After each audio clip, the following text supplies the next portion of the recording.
चिकित्सा जरूरी चीज होती है, सबको जिंदा रहना है।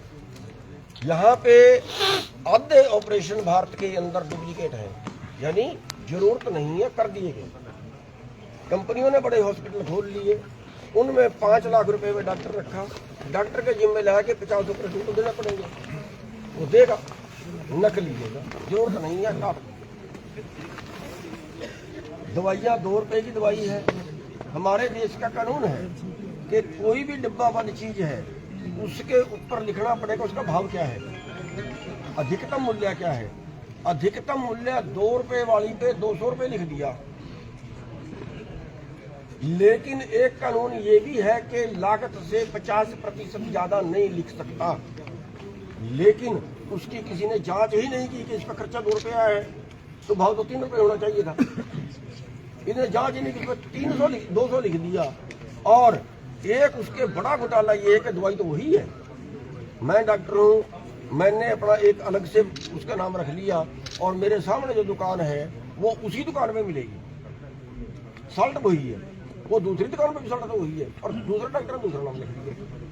तो ये इस तरह से लूट है, कई तरह की लूटें हैं मतलब अस्पतालों में। तो उसका एक जांच का विषय भी है। और एक चीज और है, हर चीज के ऊपर भाव लिखे जाते हैं,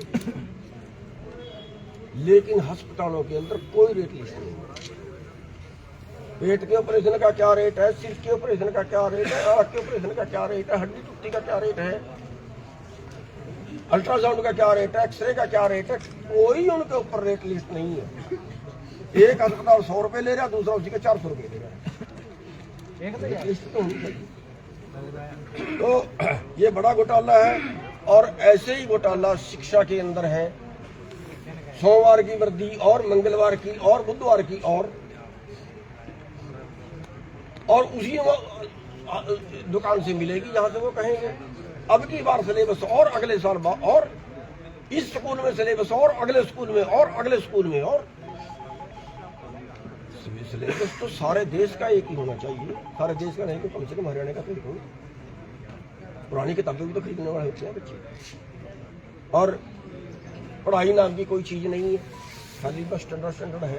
अब पढ़ाई के मैं उदाहरण देना चाहूँगा तो टाइम लग जाएगा।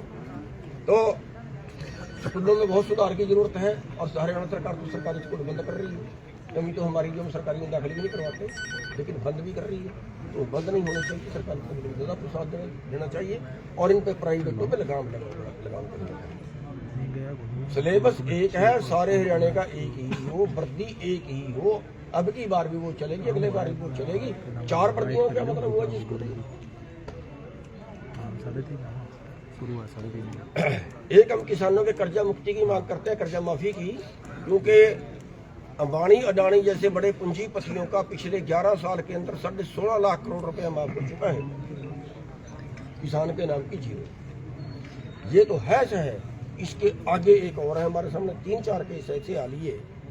एक ने मकान का लोन ले लिया, 20 लाख रुपए लोन लिया, 50 लाख 1 करोड़ की उसने प्रॉपर्टी रहन करके उसकी 4 किस्तें टूट गई। परिवार से कोई प्रॉब्लम आदि नहीं भर पाए, तो 4 किस्तों के बाद उन्होंने उसको ताला लगाने का नोटिस दे दिया।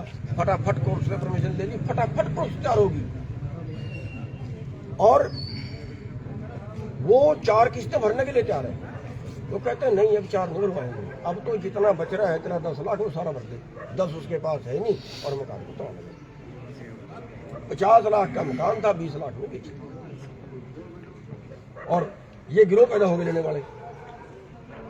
ऐसे कई केस हमारे सामने आ चुके हैं।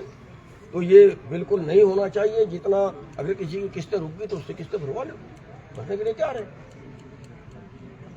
और खर्चे ही बहुत नाशुला करते हैं, उस चीज पे कंट्रोल करें। MSP का तो चीज ऊपर की बात है, बीज भी ला रहा है, ये भी ऊपर का है। और एक है कि हमारे प्रधानमंत्री जी और केंद्र सरकार ने ये कहा कि हम किसी के दबाव में नहीं आएंगे।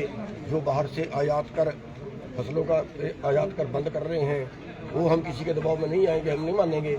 लेकिन दबाव में आए और कपास का जो है वो आयात कर हटाया और कपास का आयात कर हटाने के 3 दिन के अंदर 1100 रुपये डॉलर पास लुटी, अब तैयारी है मक्के की, अब तैयारी है गेहूं की, अब तैयारी है और फसलों की, उनसे आयात कर हटाने की।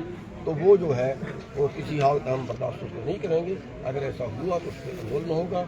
और हमारा कहना ये है कि जो आयात कर है, एक तरफ सरकार बात करती है आत्मनिर्भर भारत कि अपने देश में पैदा हो, जितना अपने देश में ना हो फिर बाहर से कोई भी चीज़, कोई भी चीज़। लेकिन नारे लगा रहे हैं, बोर्ड लिख रहे हैं आत्मनिर्भर भारत के, लेकिन यहाँ तो आत्मनिर्भर छोड़ नहीं रहे। यहाँ तो अगर हम अमेरिका से मुकाबला करेंगे तो फिर कैसे भारत चलेगा? सारी खेती कारपोरेट हो जाएगी फिर तो, क्योंकि भारत में 2.5 एकड़ के किसान हैं 82% लोग, और अमेरिका के अंदर तो छोटा किसान भी 10 वर्ग किलोमीटर का मालिक।